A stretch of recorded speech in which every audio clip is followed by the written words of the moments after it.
अखिल भारत वर्षीय यादव महासभा द्वारा अहीर रेजिमेंट की स्थापना की मांग को लेकर रेजांगला रज कलश यात्रा निकाली जा रही है।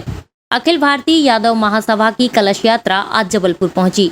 कलश यात्रा यूं तो रविवार शाम जबलपुर पहुंची थी और रात्रि विश्राम के बाद ये यात्रा सोमवार को अमखेरा गोहलपुर से प्रारंभ हुई, जो मिलोनीगंज, कोतवाली, कमानिया गेट, बड़ा फोहारा, लॉर्डगंज होते हुए मालवी चौक पहुंची, जहां कलश यात्रा का भव्य स्वागत किया गया और एक सभा का भी आयोजन किया गया।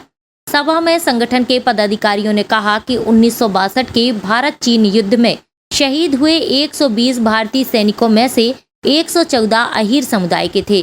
उनकी स्मृति में अहीर रेजिमेंट की स्थापना की मांग को लेकर रेजांगला रज कलश यात्रा निकाली जा रही है।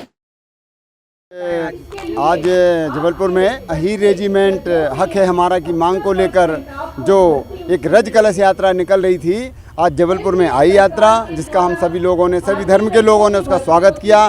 बहुत अच्छा लगा।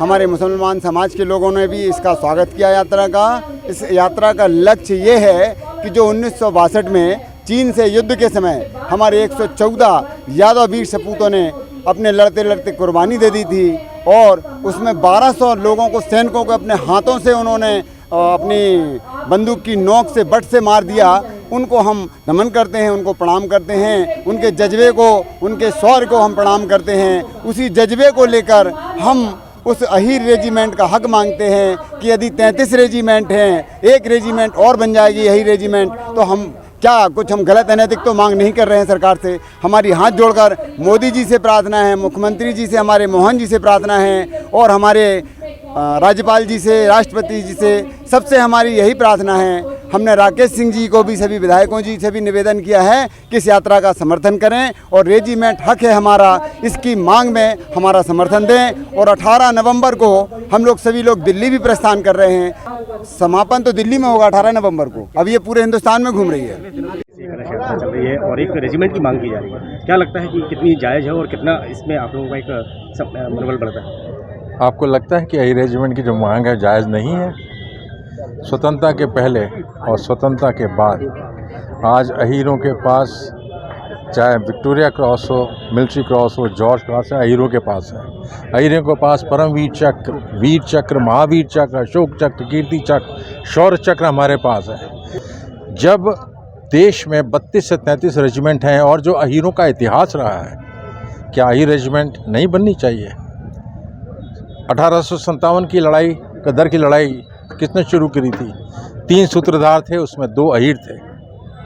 पहले विश्व युद्ध में 8,500 से ज़्यादा अहीर सैनिक शहीद हुए थे। दूसरे विश्व युद्ध में 9,500 से ज़्यादा अहीर सैनिक शहीद हुए थे। 40,000 यादवों ने सुभाष चंद्र बोस की आज़ाद हिंद सेना को ज्वाइन किया था और अंग्रेज़ों के खिलाफ भारत की स्वतंत्रता के लिए लड़े थे।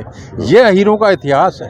अहीर कोई अपने लिए नहीं मांग रहा है, उसके कंधे में नाम, नमक, निशान, ये उसके आत्मसम्मान का मुद्दा है, उसके स्वाभिमान का मुद्दा है।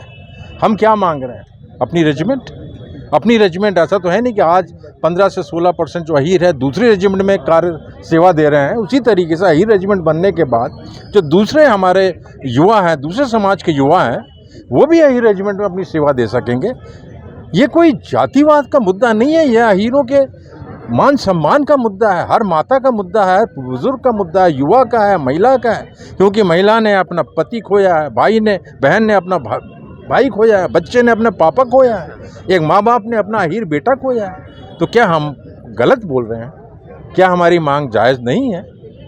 ये किसी देश के किसी एक यादव संगठन या किसी राजनीतिक पार्टी का मुद्दा नहीं है। ये पूरे देश के, हम सब राजनीतिक पार्टियों का समान आदर करते हैं, सम्मान करते हैं। और ये जो रज कलश यात्रा है, 2 अक्टूबर 2022 को मैं और मेरे साथी कैप्टन रमेश पायलट यादव रेजांगला गए थे, -30 डिग्री में, जहाँ हमारे 114 वीर शहीद एक रात में हुए थे। वो पवित्र माटी हम लाए हैं और पूरे देश में वितरित किया। क्यों? क्योंकि हमें जागरूकता होनी चाहिए। SK news live, Jabalpur.